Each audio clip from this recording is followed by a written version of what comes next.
Oi, eu sou o Hank. Bom, esse aviso será meio chato nos vídeos a seguir. Eu sempre vou passar esse aviso para vocês não esquecerem. Se você é o primeiro a entrar aqui no canal, ou se você já tá aqui um bom tempo, eu queria aconselhar a vocês que sempre que ouvirem minhas creeps, eu quero que vocês fechem os olhos e prestem atenção só na minha voz. Fechem os olhos e tentem imaginar tudo que eu estou falando. Vamos lá. Obrigado e acompanhe o vídeo da semana.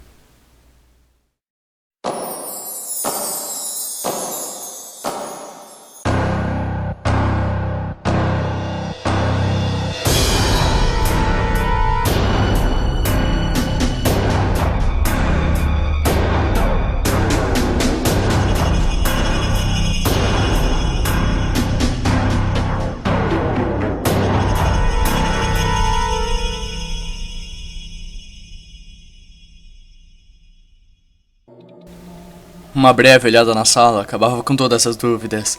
O armário de armas aberto, uma mancha vermelha na parede, pedaços de miolos espalhados pelo chão e sua poltrona eram os elementos que denunciavam o que tinha ocorrido. Após o choque inicial, ele procurou desesperadamente pelo telefone. O desespero não era por causa de Hayley, que estava com um buraco em seu crânio, mas pela criança que ela hospedava em sua barriga, que naquela altura já estava com mais ou menos uns 7 ou 8 meses. Muito nervoso, ele deu todas as informações necessárias para o atendente de emergência e esperou no corredor com a porta semi-aberta. O barulho do disparo acordou muitas pessoas da vizinhança que logo formaram uma multidão em frente da casa. Um evento que ocorreu não por bravura, mas por ignorância das pessoas com anseio de ter acontecido um eventual perigo. Coisa típica de bairros riquinhos. Eles observaram Edgar com um ar de acusação, o que o levou a ter um ataque de ódio. Vieram os pensamentos hostis. Eles começaram a dar passos para trás à medida que a fúria de Edgar fluía cada vez mais forte. À medida que ele se acalmava, os curiosos avançavam novamente. E logo uma multidão de pessoas com queixo caído estavam nas portas da casa. O espetáculo foi temporariamente interrompido pelo barulho de sirene e pelo aparecimento da ambulância. A multidão abriu caminho para os paramédicos chegarem à casa e assim dando uma nova visão da fachada. Os paramédicos encontraram o corpo de Hayley sobre a poltrona e realizaram um procedimento de imobilização para colocá-la na maca.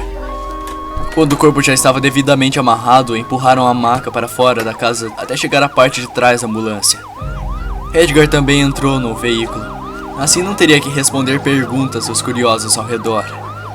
Entre as checagens de sinais vitais e as tentativas de fazer o oxigênio chegar até o bebê, Edgar percebeu os olhares cautelosos dos paramédicos em sua direção, assim como as luzes dos carros da polícia seguindo a ambulância. Eu não tenho nada a ver com isso. Ele queria gritar, mas lá no fundo ele sabia que a culpa era dele por ter acontecido. Então ele preferiu ficar calado. Ele achou que seria algemado logo que entrou no hospital. Mas ao invés disso, os policiais disseram que aguardariam o fim dos procedimentos médicos para salvar o bebê e por fim obter algum tipo de informação necessária para tomar a iniciativa. Edgar acenou positivamente, até porque não tinha pensado no que falar. Todos ficaram fora da sala de cirurgia, olhando pelo vidro que separava a sala do corredor. Os policiais deram a Edgar seu espaço, seu rosto a poucos centímetros do vidro, limpando o vidro pausadamente devido ao suor e sua respiração frenética que emanava cada vez mais. Eles lhe fizeram algumas perguntas, ele respondeu apressadamente e com pouca atenção nas palavras que usava. Sua preocupação estava em outro lugar, e ele sabia que não falaria algo que pudesse incriminar a ele mesmo. Ele percebeu que os médicos abriram a parte inferior da barriga de Hayley e começaram a retirar o bebê do útero. Após alguns minutos, todos que estavam observando a sala de cirurgia sabiam tudo o que precisavam saber. Os oficiais concluíram que Hayley havia cometido suicídio. A autópsia iria confirmar. E que provavelmente fez isso devido ao caso que o marido estava tendo. Enquanto isso, Edgar percebeu que o bebê era um menino. E que ele estava sendo colocado em uma incubadora na tentativa de salvar sua vida. Edgar ficou parado no lado de fora da sala. A polícia manteve uma distância ainda mais respeitosa enquanto ele observava o seu filho recém-nascido morrer. Houve uma pequena comoção à relação a isso, e os médicos nada podiam fazer. Os olhos da criança estavam abertos o tempo todo e logo foi informado no momento exato da morte. 5h45 da manhã. Eles o tiraram da Hayley às 5h29. Minha criança, meu filho ficou vivo por menos de meia hora e eu não tive nem tempo de dar um nome a ele. Se fosse uma menina, seria a Hayley que escolheria.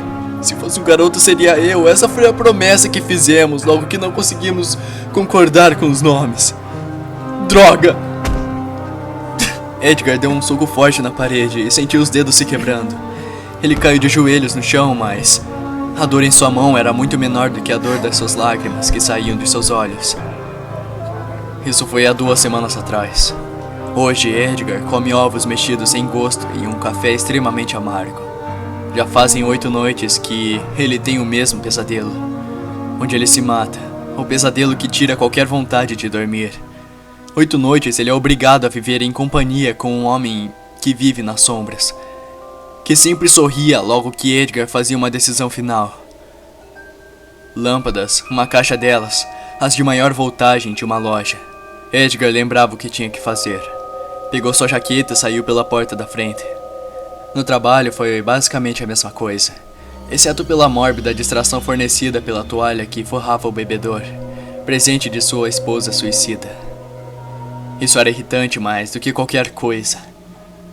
Edgar de início percebeu a presença de um homem que olhava através da porta que estava meio aberta. Ele não sabia exatamente quanto tempo fazia que o homem estava naquele local. Mas Edgar recordou a primeira sensação de estar sendo observado. Tinha sido alguns minutos antes. Todos no escritório, exceto o segurança de plantão, já tinham ido embora, lhe deixando mais à vontade para trabalhar no silêncio da noite. Pelo menos até perceber que tinha uma companhia. Olá? Boa noite. A resposta veio ríspida. Seus olhos ainda tentavam focar o intruso que estava no corredor escuro, diferente dele que era iluminado pela forte luz do seu escritório. Edgar não conhecia aquela voz, então presumiu que fosse algum estranho. Talvez um fornecedor ou mesmo um colega de trabalho com quem ele não tem afinidade. Você pode entrar? Eu não consigo ver muito bem você. As últimas horas eu estive dentro dessa sala e essa maldita luz quase queimou minha retina, disse Edgar. Eu realmente não posso ficar. Eu estou apenas de passagem. O homem falou baixo. Eu entendo bem. Acho que você passou da hora como eu. Já nos conhecemos?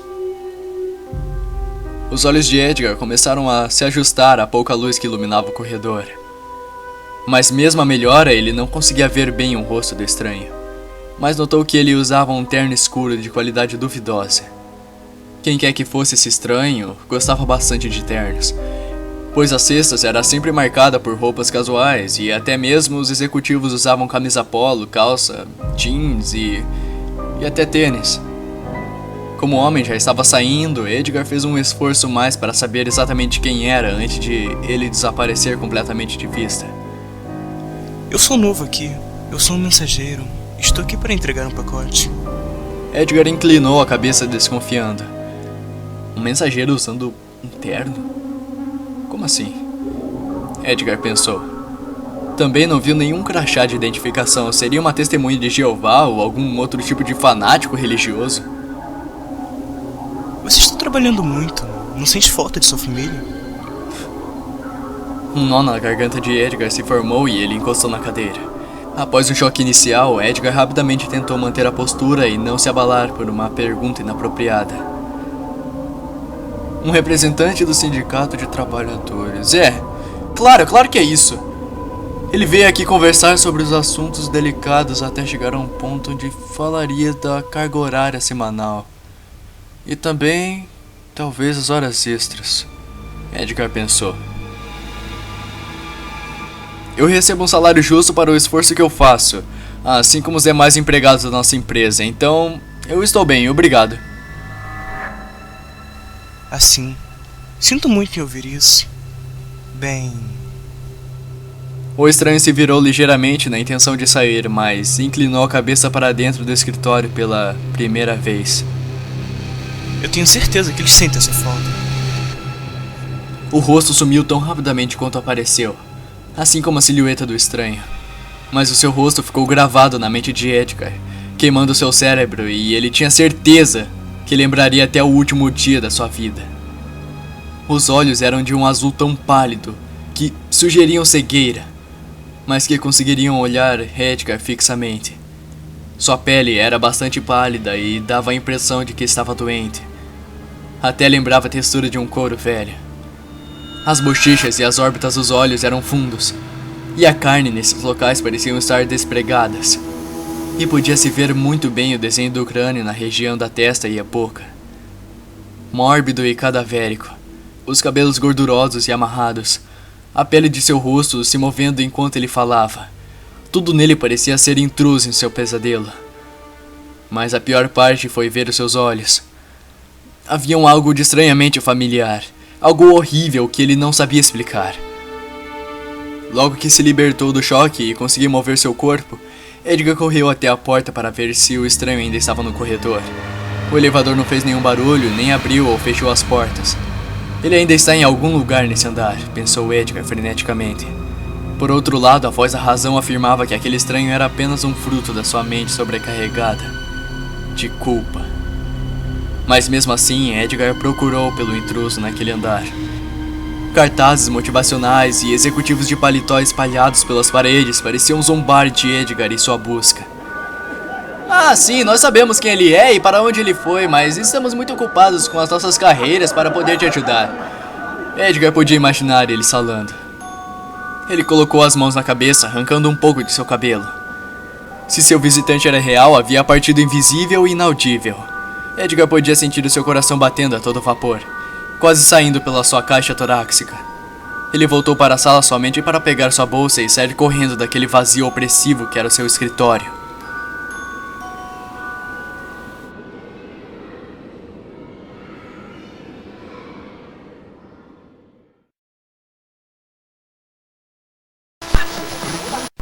E aí pessoal, meu nome é Rafael e eu fiz a tradução dessa creepypasta que vocês acabaram de escutar. Se vocês tiverem curtido, vocês deixem o seu like aí no vídeo para que essa parceria entre o Rank e eu continue. Valeu!